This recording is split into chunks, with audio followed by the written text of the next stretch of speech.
Hi everyone, this is Germinal Van. I am the host for the GGV Publishing Podcast. Today we're going to talk about a very interesting topic. We're going to talk about a banker, a man who dominated banking in the first half of the 19th century in the United States. Usually when we talk about banking in America, specifically at that period of history in the 19th century, the first name that comes to mind is no other than JP Morgan. No, today we're not talking about JP Morgan. We're talking about the man that preceded him in terms of domination, in terms of influence of the banking system in the US. And this man is no other than Stephen Girard. And the reason why I decided to talk about him is because he shaped the banking industry in no other way that a banker has done it before. And that's why it's important to understand who he was, what was his banking philosophy, and what were his banking practices. So who was Stephen Girard? So Stephen Girard was born on May 20th, 1750 in a suburb of Bordeaux, France. He was in fact a French-born American banker. And as a child, he had little education and lost sight in his right eye. But he went to sea, so he went to the ocean in 1764 and became a sea captain in 1773, like his father before him. Next year, he visited New York and began trading to and from New Orleans to Port-au-Prince. In 1776, Girard settled as a merchant in Philadelphia. It's important to understand the meaning of merchant here. A merchant was basically an entrepreneur in the 18th and 19th century. So someone like Elon Musk, like Jeff Bezos, like Bill Gates, like Larry Ellison, like Bernard Arnault. So pretty much any business owner, any entrepreneur is fundamentally a merchant because we are providing a good and a service in exchange for remunerations to get paid, and building wealth through the business, through commerce, is being a merchant. So Stephen Girard was a merchant who settled in Philadelphia, and there he met native Mary Lum, and soon the two were married. However, just 7 years after they wed, Mary started to have sudden erratic emotional outbursts and violent rages. In 1785, she was diagnosed with incurable mental instability, and in 1790, Girard committed her to the Pennsylvania hospital. Although he was initially devastated that his wife had fallen ill, Stephen Girard ultimately hired a series of housekeepers, whom he also took as mistresses. Over the years, his household also contained apprentices, members of his housekeepers' families, nieces and nephews, and both free and enslaved servants. It's important to mention that Stephen Girard was a slave owner. In 1793, Philadelphia was overwhelmed by an outbreak of the yellow fever, and while many of his contemporaries fled to avoid illness, Girard stayed in Philadelphia to care for the sick and dying. In addition to personally tending to the ill, he supervised the conversion of a mansion outside of the city into a hospital. After the charter for the first Bank of the United States expired in 1811, Girard purchased most of his stock and its facilities on South 3rd Street in Philadelphia and reestablished it under his direct personal ownership.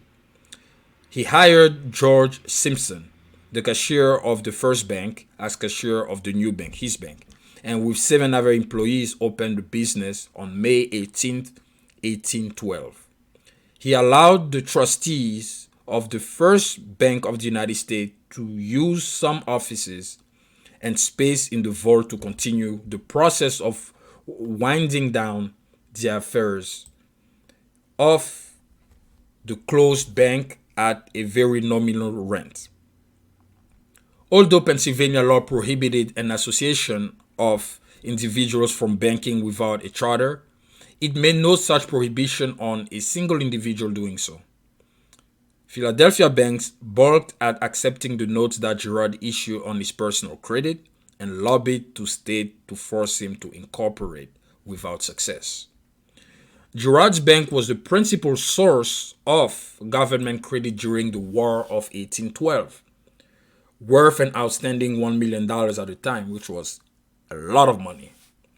Toward the end of the war, when the financial credit of the US government was at its lowest, Girard placed nearly all of his personal resources at the disposal of the government and underwrote up to 95% of the war loan issued, which enabled the United States to carry on the war. After the war, he became a large stockholder and one of the directors of the Second Bank of the United States. Girard's bank ceased operations upon his death in 1831, but Philadelphia businessmen eager to cash in on Girard's reputation opened a bank called the Girard Trust Company and later the Girard Bank. It merged with Mellon Bank in 1983 and was largely sold to Citizens Bank 2 decades later.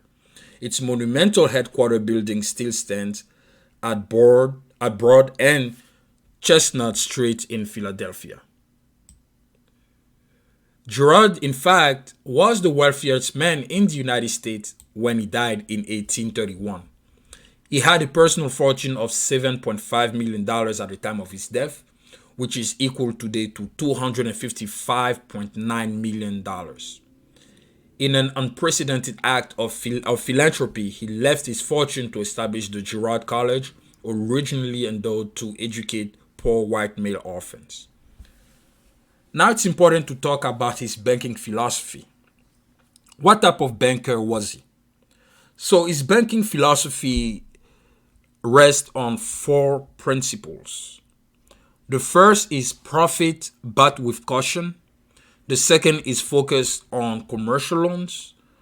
The third was direct individual banking, basically creating a personal relationship with clients. So technically, Girard was the founding father of personal banking. So every bank has a personal banker.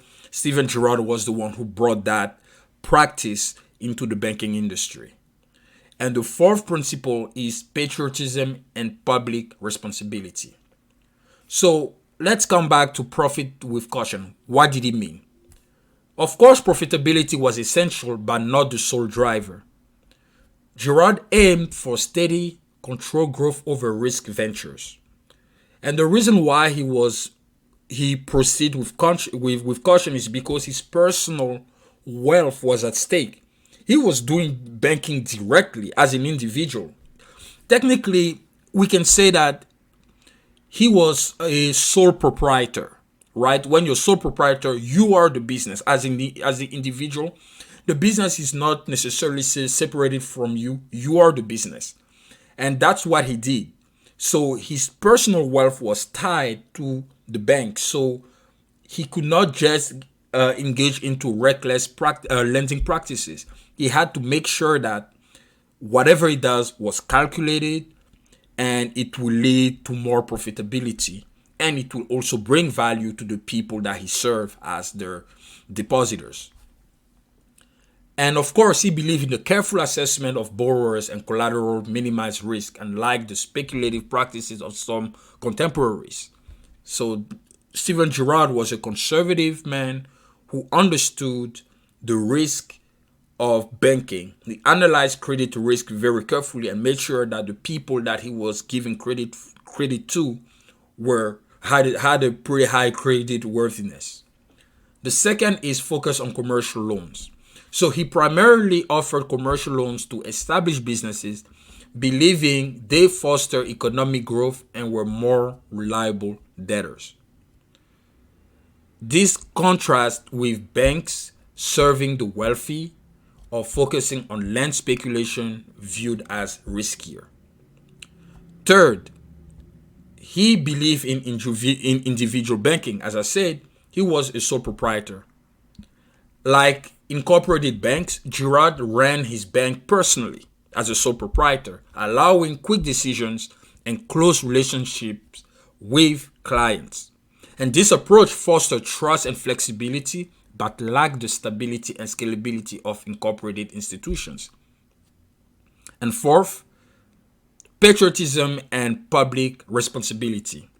He saw supporting the government as a civic duty, demonstrating by aiding it financially during the War of 1812 by supplying bonds to the government to carry on the war until they were able to defeat the Brits. And this sentiment of patriotism aligned with his belief in a stable and prosperous nation, contributing to its economic well-being. Now that we know about his banking philosophy, it's important to assess his banking practices. What is important to understand here is that Girard combined banking practices of Europe with banking practices of the United States. So let's see how he mingled the two. So we know that Stephen Girard's banking practices differed significantly from both the prevailing European and American model in the early 19th century. So compared to European banking, Girard was practicing individual ownership. So, as we know, unlike large established European banks, Girard ran his bank solely fostering flexibility but lacked scalability. So, he couldn't scale. He couldn't open branches in other part of the city or even in other cities throughout the country. And in terms of commercial focus, he primarily targeted established businesses for commercial loans, and like European investment banks, focus on government bonds and large projects. And third, he proceeded with the approach of prudent risk management. Of course, Girard prioritized careful assessment of borrowers and collateral, and like some speculative practices in Europe or even in the United States. So now, how his practices were compared to conventional American banking of the time. So Girard created direct relationships, right? So unlike many state-chartered American banks, he interacted directly with clients, building trust and personal connections. At the end of the day, business is all about connections. It's all about who you trust. Second, there was the limited social focus. So although he was a philanthropic, his banking mainly served established businesses, nevertheless, because at the end of the day, it's a business. It still need to make money. And unlike some American banks addressing social inclusion, such as mutual saving banks. So Girard focused on wealthy clients at the end of the day, because having wealthy clients was a way to having cash reserve to pretty much keep on the lights, right? To keep on the lights, to keep running the business. And third, stability through individual control. So although there was a lacking the size of most American banks, because it was his own bank, it was him only, his direct control ensures stability and life fragmented American system prone to failure. So again, because Girard has his personal wealth tied to the business, his own money tied to the business, not just money of depositors, but his own money, he was very careful in his lending practices, meaning that he wouldn't lend money to whoever comes. He make a careful credit assessment of the borrowers before giving the money. So that ensured that there was no banking failures. He made sure to have enough money, enough cash reserve, so that the bank will never run out of money. And if especially the all depositors come and ask for the money, he will be able to pay all of them. And that's what to understand about Stephen Girard. He was a conservative banker, a very powerful banker. And what is interesting is that back then, banking laws were not strict at all. So he was able to be his own bank, to create his own bank. Yes, he hired a few people to run some administrative tasks, but he was essentially the bank. He was a sole proprietor. So it's interesting to see how Stephen Girard, in fact, act like the way bankers were acting during the Scottish free banking era. Because in the Scottish free banking era, it was a very stable period in the banking history of Scotland and even the banking history of Western society, because bankers there had unlimited liability, meaning that if the bank was failing, they were personally responsible for that failure and could be sued in court. So that forced market discipline. It forced them to be financially disciplined with not just their money, but with the client's money, making sure that they vet correctly the borrowers before granting them credit. So I hope you guys enjoyed this episode about Steven Girard. And I hope you guys now understood a little bit about how banking works. And I will see you guys next time.